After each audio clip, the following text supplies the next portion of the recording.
Grand Rising. God's good, isn't He? I know He good to me. Even when I go through the struggle, still good to me because He don't have to do anything. We don't even have to even be alive. He don't even have to give us breath. He don't even have to wake us up this morning. He's not obligated just because He created us. He's not obligated. He's not obligated. Could have threw us away just like He had threw away Satan.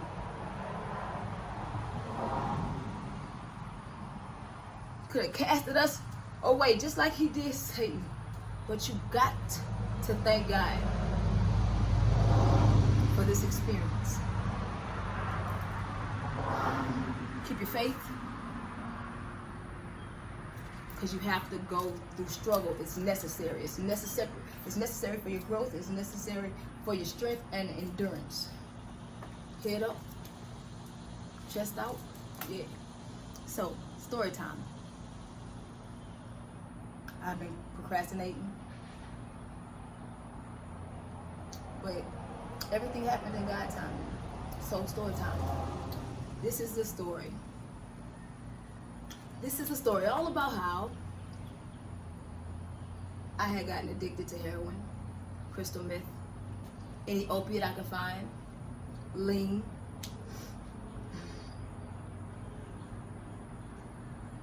We're gonna go back in time to age 12 and 13. Okay, by this time, Katrina, how about I was smoking weed? I'm already smoking weed. I'm smoking weed.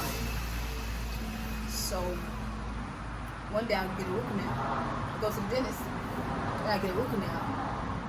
And after the root canal, the doctor prescribed me hydrocodone, Loratab 10s, blue 540s, Watson.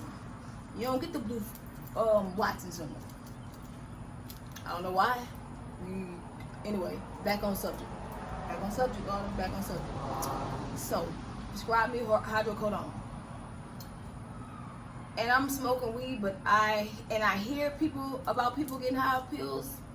I see some of my family members make exchanges or selling their prescriptions, but I don't know what they selling because I don't know it's this that the doctor prescribed me. I don't know that it's this that they were selling.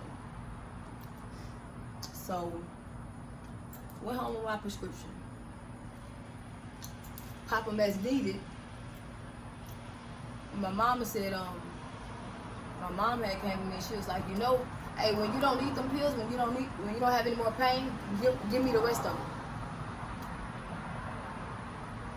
So I started thinking, I'm like, okay, what she need them for? Cause she not in pain. She not getting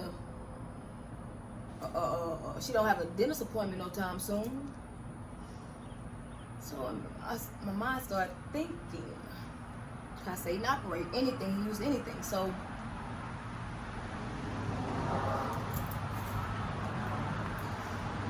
one day I decided to take more than the bottle said to take.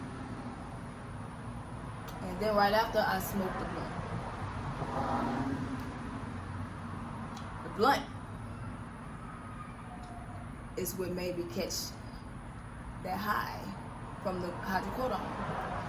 So I'm just, chilling, walking to the kitchen about to get something to eat, munchies. But before I get there, I feel my body slow down, but I'm really not paying attention to it. But I started ducking, and now I know. But I don't know I'm doing this. Now I don't know I'm doing this. So I'm walking, and then all of a sudden I'm stuck.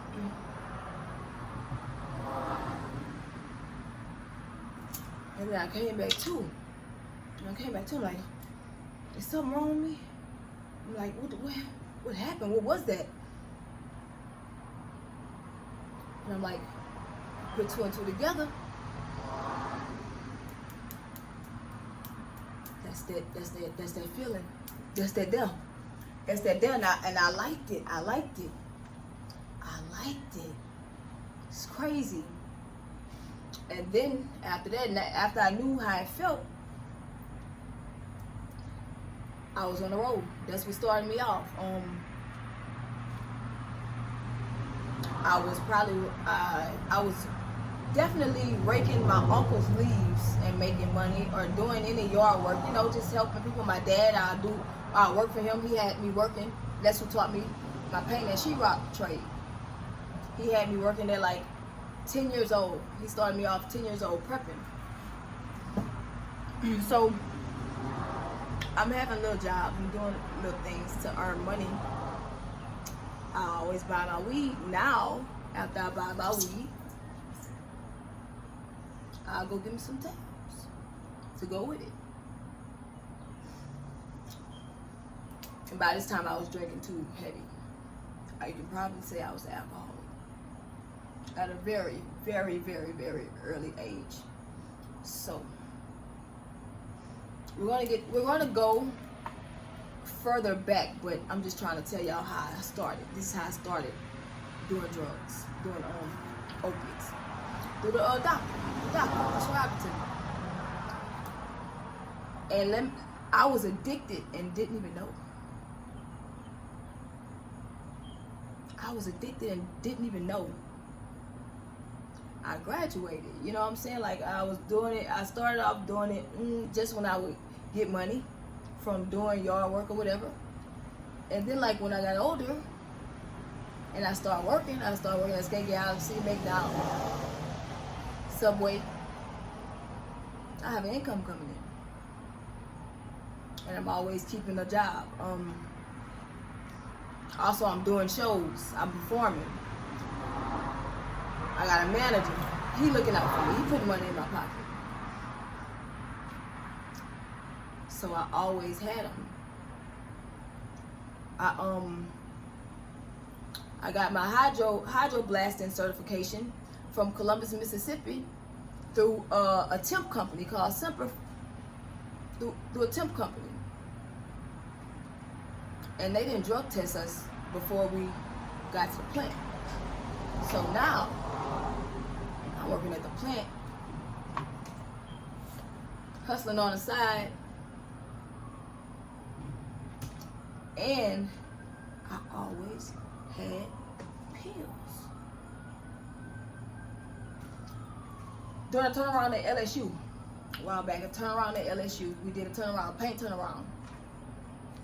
A lot of people, they get a lot of different groups or one big company, and they hire people for a turnaround, a paint turnaround, and we'll go paint LSU, all the dorms at LSU.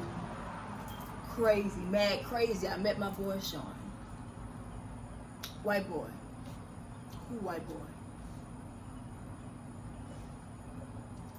He said, we became friends, you know. He was doing them too. Like, this was stuff we did.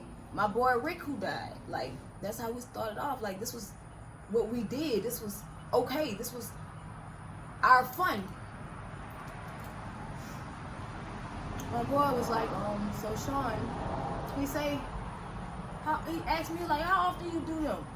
Because by this time I'm popping 5 here, 5 there, maybe between 10 and 15 a day.